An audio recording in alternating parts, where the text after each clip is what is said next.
Hey everybody, it's the Board Game Blogger. Today I'm here to review Kings of Steam. This is a really fun game.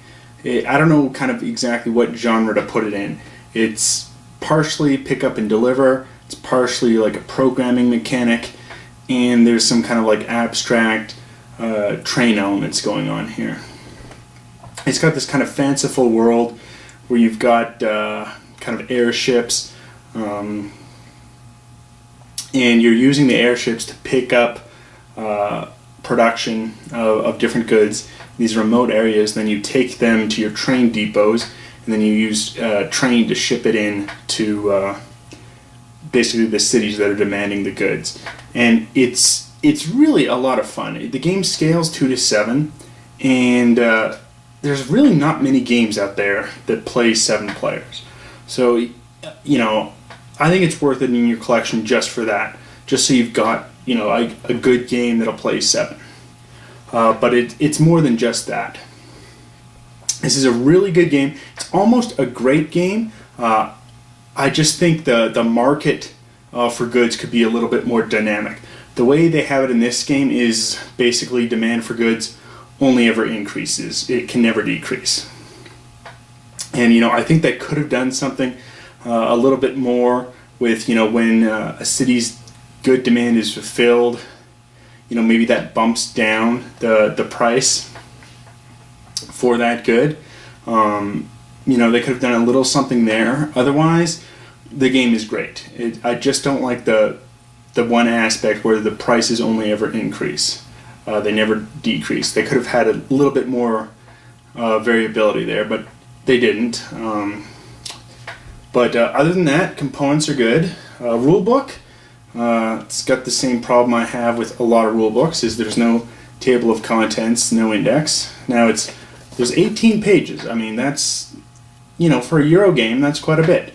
And you need to have a table of contents. And I mean, they got a whole page of all the Kickstarter supporters, and they can't put in a table of contents. So if, you know, you're trying to look up a rule, it's there quite quickly.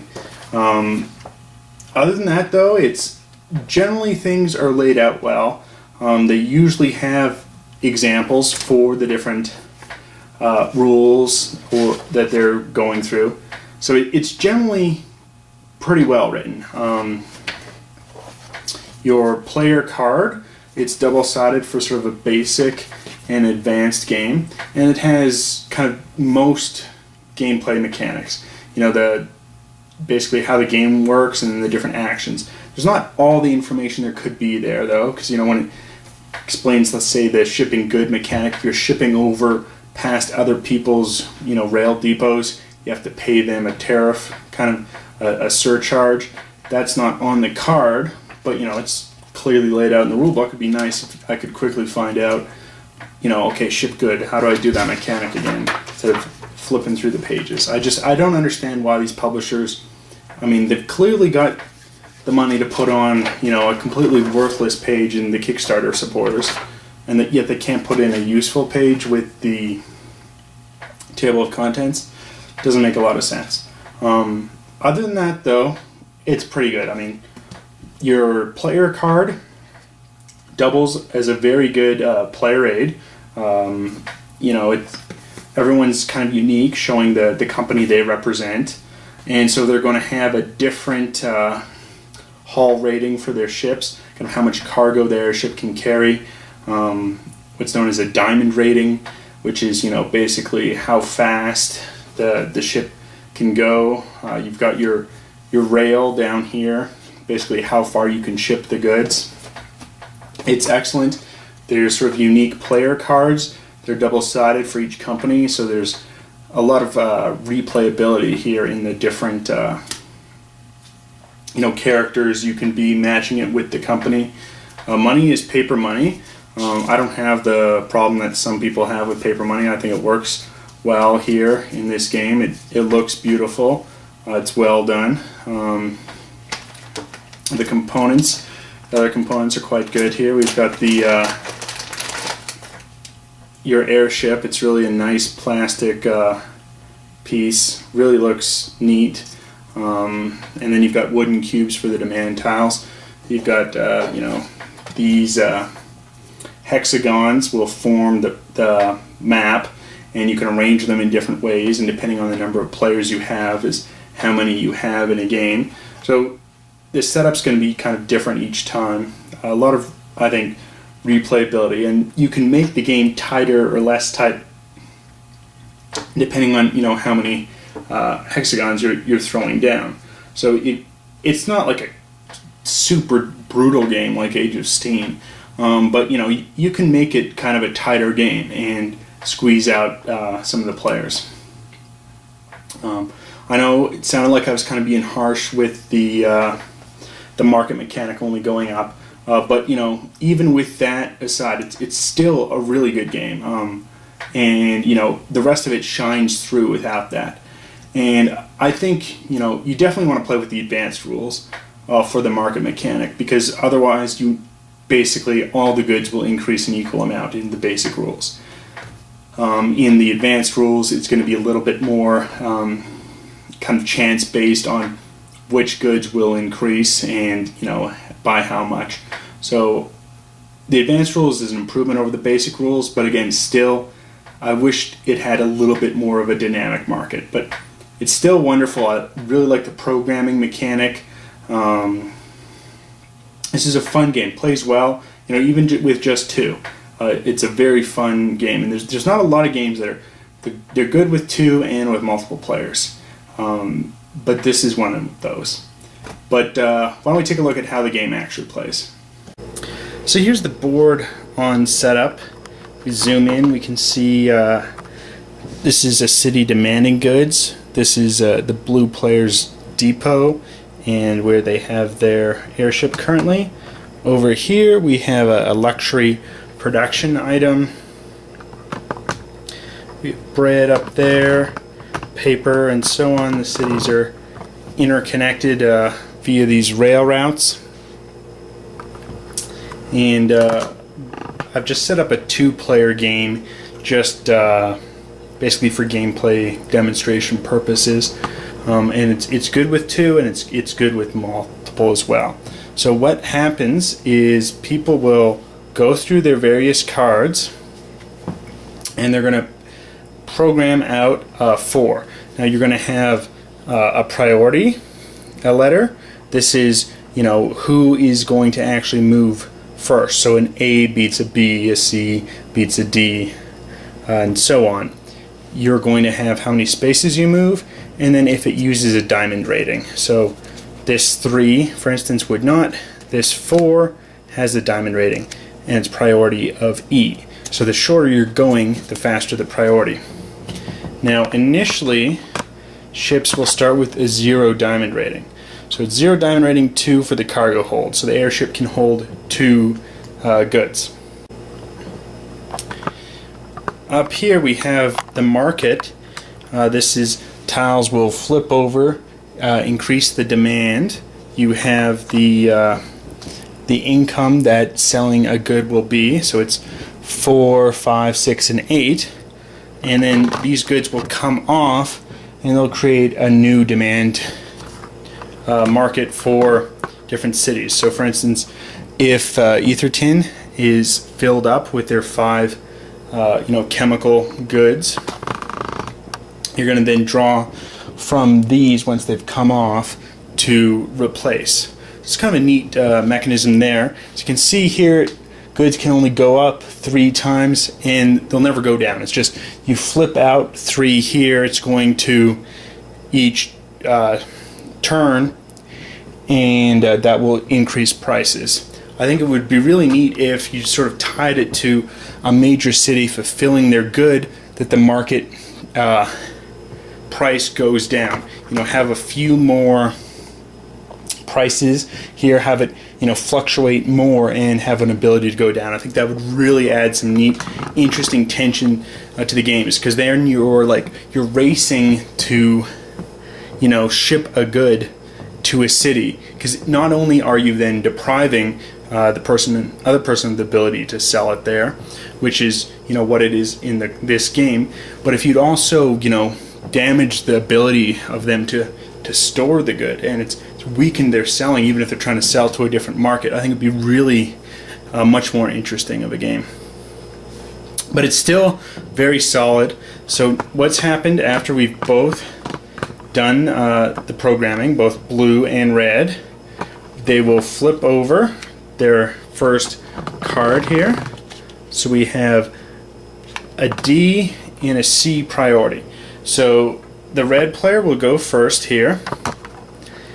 He will move 2 spaces, so he can go 1, 2.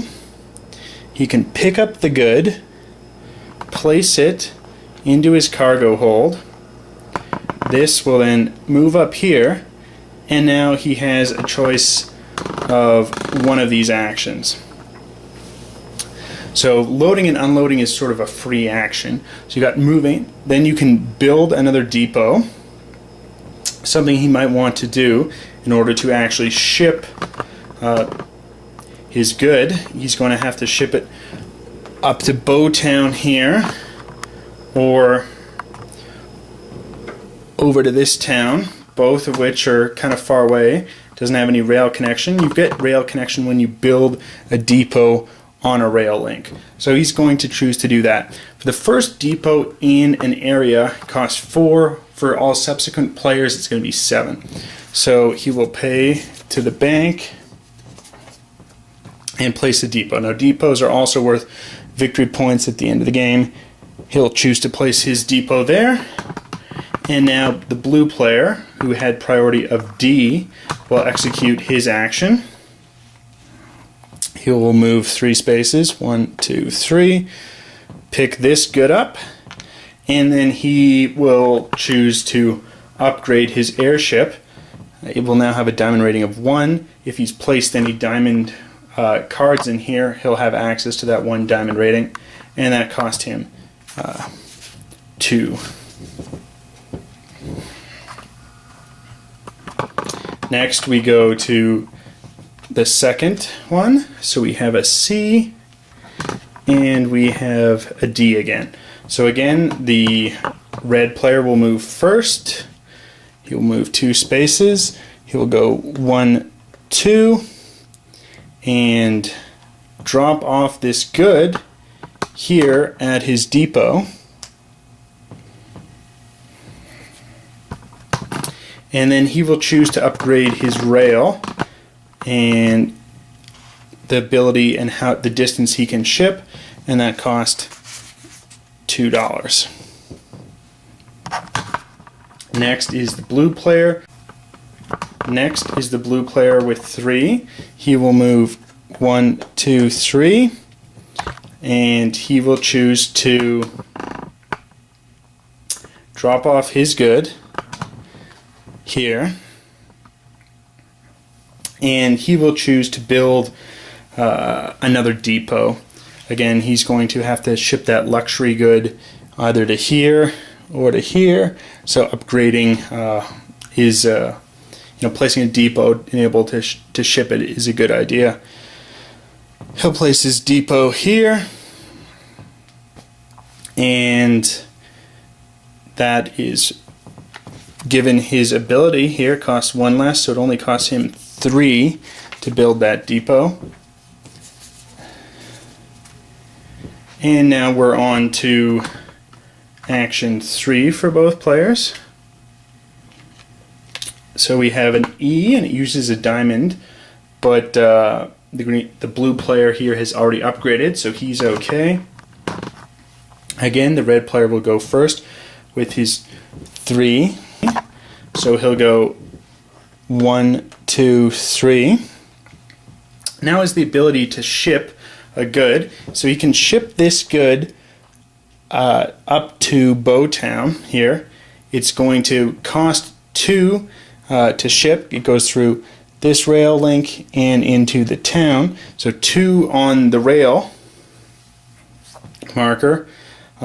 His ability is that he doesn't actually need to put it in the town. He can actually just throw this back into the supply. He can kind of control the demand. So instead of putting it actually in the town, starting to satisfy its demand, he can choose to just toss this cube back into the supply, which he'll do. and then he earns $4.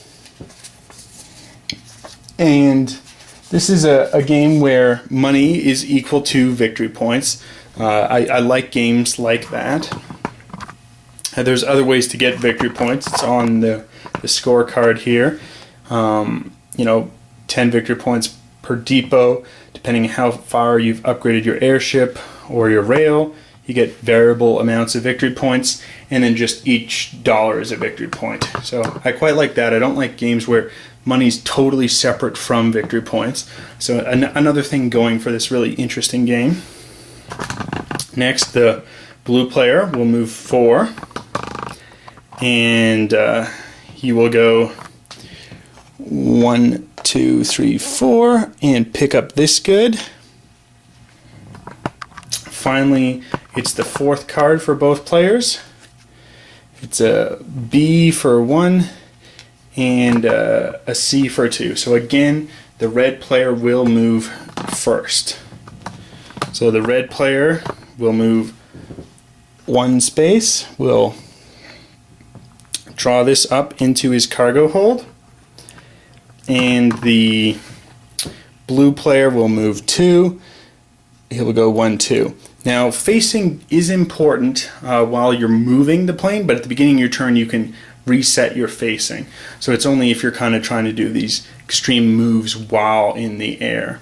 But once you start your movement for a phase, you can kind of reset the facing. The red player had chosen on his 4th action, he chose to upgrade his airship. 1 doesn't actually give him any diamond rating, but does increase his hold, so that the players are kind of unique there. And the blue player chose to spend 2 to upgrade his rail. Now what happens is the upkeep phase. Players are going to have to pay $1 for each cargo they have either in the hold of the airship or in their depot. So the red player just has 1 in his airship, will cost him $1, whereas the blue player has a cargo both in a depot and on his airship, so that's going to cost him $2 more. The players are going to gather up all their movement cards. They can be used again. They go in with the rest of your deck. And what's interesting here is generally both decks are pretty similar, but each player is going to have sort of a unique card to them. So for instance, the blue player here can move 2 and ship a good, whereas the red player has this unique kind of move 2 twice. And that would be important for, it's more powerful than moving 4 because you can move 2 twice. You go, you drop off some goods, then you go and load some goods again. So you will gather up all your cards so you can access the whole amount for next round. If you were playing the basic game, star player would rotate, and that would be how you divide, basically break a tie. For instance, if 2 players had both played a C card, in the basic game, the start player will decide who goes first, person closest clockwise to them. Otherwise, in the more advanced game where you have the special characters, you have a priority. So for instance, 3 is going to beat 4. So that's sort of how those tiebreakers are assessed. It's a neat system in that aspect. Finally then, goods will produce. So what's going to happen is each factory, so for instance, where you picked up a good, it's going to produce 1 good plus however many were here. So these tiles are all going to produce extra goods by the number there were there. So when we reseed the board, we're going to have 2 more here. We have just 1 here, 1 here, and we have 2 for the luxury and 2 for the paper, and that's how we seed the board here. Finally, we'll flip over 3 more tiles. This is again increasing the market, and they will all go up 1 row. We see the market's increased here. Some goods are now 6, whereas before, this pink chemical is still just only worth 4. It's a neat way to increase the market. I would really have loved if once you say this city's complete, you decrease the market. I think that would have been a really neat mechanic. Really made the game a lot more fun. But as it is, this is still really an excellent game. It's a lot of fun. As you can see, some really interesting programming mechanics. You've got the rail aspect coming in on having to build the depots. You can use other people's depots. If you have a strong enough rail, you can go over them, but you're going to have to pay a fee for using basically other people's rail links. You can build your own depot onto that link, but then it's going to be more expensive. So it's an interesting kind of abstract rail mechanic, and then a solid pickup and deliver component. And so that's 1 round. It's going to continue for 5 more turns. Basically, 5 turns total, rather. Excellent game. Highly recommend it. If you're at all kind of a train fan, if you're a programming fan, even if you're not a programming fan, I initially thought I didn't like programming games because I played Robo Rally, I played Asteroids, and I really hated those games. I don't think they were very good at all. But I've gotten into programming a lot more lately. I've got a gaming buddy really likes programming. He's kind of dragging me into it, and here it's really fun, and the priority gets really interesting when you've got more players on the board and you're rushing to pick up certain goods at the different factories. And it's really a tight race competition. Here on a 2-player game on this map, it's not as much, but you could throw 3 players onto here. It comes a lot more tight.